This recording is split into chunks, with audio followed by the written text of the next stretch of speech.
Salut les crypto-fans, j'espère que vous allez bien. On continue notre série de vidéos tuto comment miner avec aujourd'hui un coin qui me tient particulièrement à cœur. J'ai nommé le Flux qui s'appelait autrefois Zell. Si vous avez toujours voulu savoir comment miner, je vous propose de voir ensemble étape par étape comment faire. Alors c'est parti.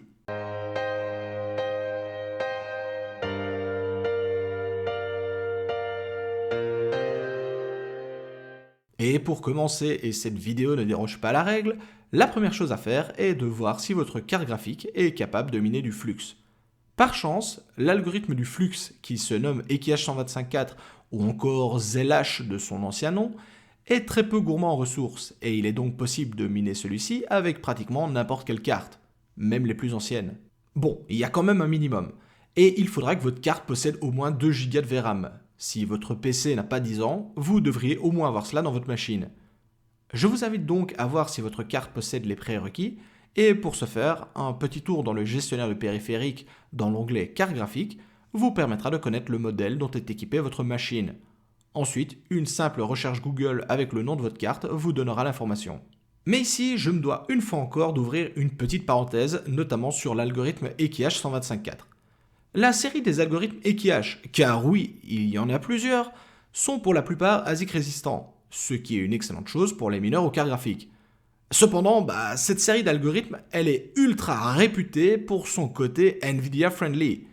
Alors, je sais qu'en 2021, c'est étrange de parler de AMD friendly ou Nvidia friendly, quand on voit que les cartes graphiques de cette génération sont pratiquement toutes excellentes sur le minage d'Ether.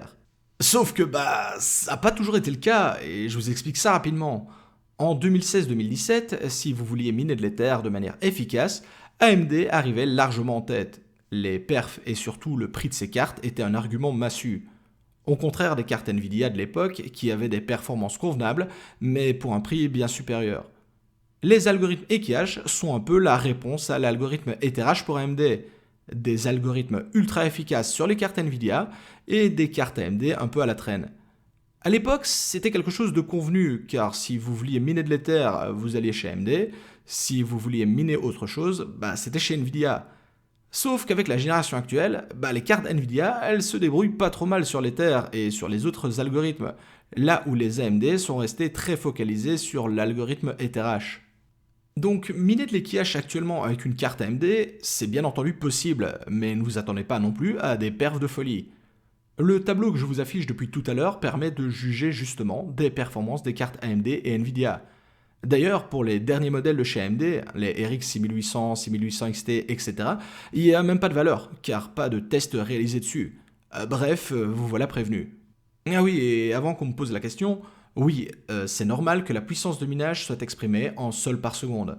C'est l'unité de puissance qui est liée aux algorithmes EKH et vous la retrouverez donc sur d'autres coins qui reposent sur les variantes de celui-ci, comme le BIM, le ZH, etc. En gros, sol par seconde, vous pouvez le voir comme identique à H par seconde. Je sais par exemple que sur Watt2Mine, ceci indique la valeur en H par seconde. Par exemple, 30 sols par seconde sont égales à 30 H par seconde. Vous pouvez donc baser vos estimations de rentabilité là-dessus. Bon, après cette longue parenthèse, revenons à notre tuto. Votre carte graphique possède au minimum 2 Go de VRAM. Si oui, il est maintenant temps de passer à la suite et de choisir un wallet pour stocker vos flux minés.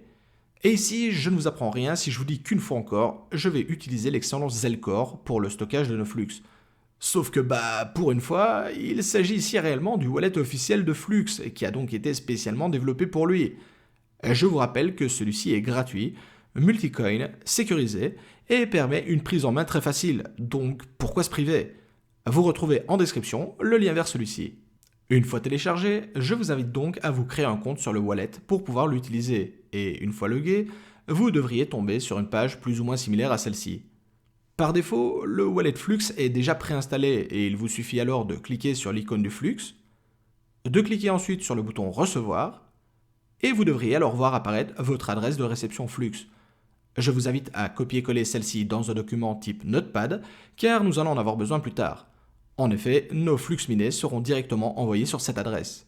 Il est maintenant temps de choisir notre logiciel de minage, et du côté de chez Nvidia, il y a deux challengers, j'ai nommé Gminer et Minisminer. Pour ma part, ayant utilisé les deux, actuellement j'ai un faible pour Minis, car je le trouve plus performant sur mes configs. Mais je vous invite à tester les deux pour vous faire votre propre opinion. Dans cette vidéo, le tuto sera réalisé sous Minis, mais le principe est le même pour Gminer. Pour ceux qui veulent tester avec des cartes AMD, je vous conseille l'excellent LolMiner. Vous retrouverez en description les liens vers les 3 logiciels. Dernière étape avant de nous lancer dans le minage, nous allons maintenant choisir notre pool de mining. Et ici, il y a pas mal de possibilités qui s'offrent à nous, avec en tête le pool de minage bien connu, 2Miners. Ici, généralement, je vous conseille de choisir le pool de votre choix. Et bien, pour une fois, je vous invite vraiment à passer par un pool précis, qui est zellabs.net, et je vais vous expliquer pourquoi. Alors premièrement, non les mauvaises langues, je ne dis pas cela car je suis favorisé par le pool, la raison est tout autre. De manière générale, quand vous passez par un pool de minage, des frais sur votre minage s'appliquent et sont empochés par les dirigeants du pool. Et bien ici, en passant par Zellabs, en plus de favoriser le partage du réseau, les frais de minage qui sont prélevés sont directement reversés à l'équipe du Flux pour assurer le bon développement de celui-ci. De la sorte, vous participez indirectement au bon développement du projet et c'est tout bénéfice pour vous, notamment si vous envisagez de conserver une partie de vos flux minés. Bref, vous êtes bien entendu libre de choisir le pool de votre choix, mais ici, il y a un réel intérêt à choisir ce pool plutôt qu'un autre. Hop, désolé d'interrompre le bon déroulement de cette vidéo, mais durant le montage, une info de la team Flux est tombée concernant le pool Zellabs justement. Ceci prévoit la mise en place d'un système de récompenses supplémentaires pour les mineurs fidèles au mining pool. Vous toucherez donc à partir du 15 avril des récompenses liées à votre minage, mais également des bonus supplémentaires. Je vous mets le lien de l'article en description, mais voici une raison supplémentaire d'utiliser ce pool de minage plutôt qu'un autre. Nous avons maintenant en main tout ce qu'il nous faut pour configurer notre machine et je vous donne donc rendez-vous sur ma machine de test pour la suite des opérations. Nous voici maintenant sur ma machine de test et je vais donc vous expliquer comment configurer votre logiciel de minage pour pouvoir miner du flux. La première chose à faire, c'est de dézipper le dossier qui contient le logiciel de minage. Donc dans mon cas, j'ai pris Minis. Pour cela, il suffit de faire un bouton de droite, cliquer sur Extraire tout et ensuite de cliquer sur Extraire. À ce moment-là, il vous sera demandé un mot de passe et ce mot de passe, vous le retrouvez tout simplement sur le site officiel de Minis, là où vous avez téléchargé le miner. Il est indiqué juste ici.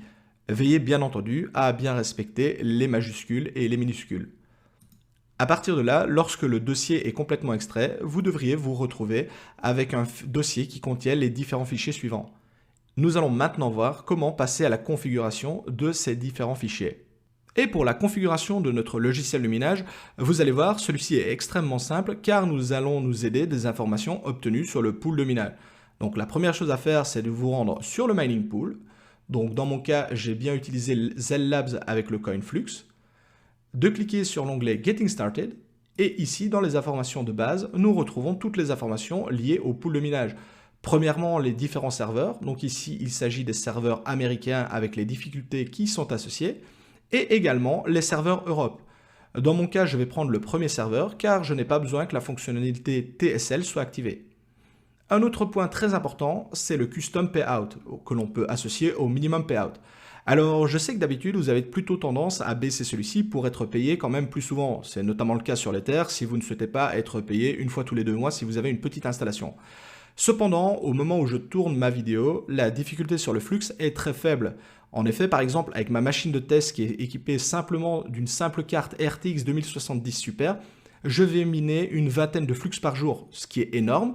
Et sachant que le minimum payout par défaut est de 1 flux, je vais recevoir un très grand nombre de transactions par jour, ce qui pourrait de quelque sorte saturer le wallet. Je vous invite donc à fixer un minimum payout un peu plus élevé que d'habitude, justement pour éviter d'avoir un trop grand nombre de transactions entrantes sur votre wallet. Donc dans mon cas, par exemple, je vais faire une vingtaine de flux par jour. Je vais fixer le minimum payout à 80. De la sorte, je serai payé tous les 4 jours, ce qui est largement suffisant. Ensuite, on retrouve les différents logiciels de minage compatibles avec LolMiner pour AMD et Gminer et Minis pour Nvidia. Également l'algorithme sur lequel repose le flux, qui est l'EKH 125.4 dont je vous parle depuis le début. Et également une commande de personnalisation supplémentaire qui s'appelle Zellproof, mais pas d'inquiétude, celle-ci sera automatiquement intégrée dans votre ligne de configuration de minage.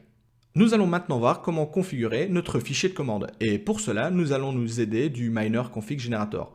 Celui-ci va vraiment nous permettre de personnaliser notre fichier de commande. La première chose à faire, c'est de sélectionner le serveur sur lequel nous souhaitons nous connecter. Donc dans mon cas, je vais bien entendu prendre le serveur Europe puisque je suis en Europe. Si vous êtes aux États-Unis, je vous invite à prendre un des pools américains. Ensuite, l'adresse de réception sur laquelle je veux être payé. Donc dans mon cas, c'est l'adresse que j'ai obtenue via mon wallet Zelcore. Ensuite, je vais tout simplement donner un nom à mon rig, qui sera ici TK1. Et dans l'onglet Password, ici, je vous invite à mettre justement la commande Minimum Payout pour fixer celle-ci. Donc dans mon cas, je vais l'indiquer à 80 puisque je voudrais être payé tous les 80 flux.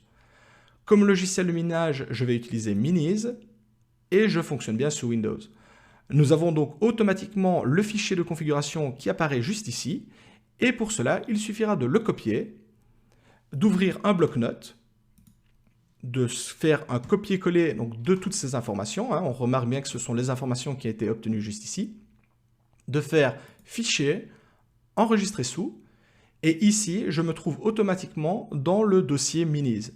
Je vais l'appeler tout simplement flux. Et je vais bien terminer celui-ci par le point .bat. Le point .bat est obligatoire justement pour indiquer qu'il s'agit d'un fichier de minage. Il suffit alors de cliquer sur enregistrer et le tour est joué. Pour lancer le minage, rien de plus simple. Rendez-vous dans le dossier que nous avons dézippé et qui contient le logiciel de minage, donc dans mon cas Miniz, et de double-cliquer sur le fichier que nous venons de créer, donc qui était le fichier .bat. Double-cliquez dessus et le logiciel de minage va se lancer. À partir de maintenant, vous n'avez plus rien à faire et votre minage est bien en cours et en train de s'effectuer. On remarque notamment les premières informations qui sont en train de tomber.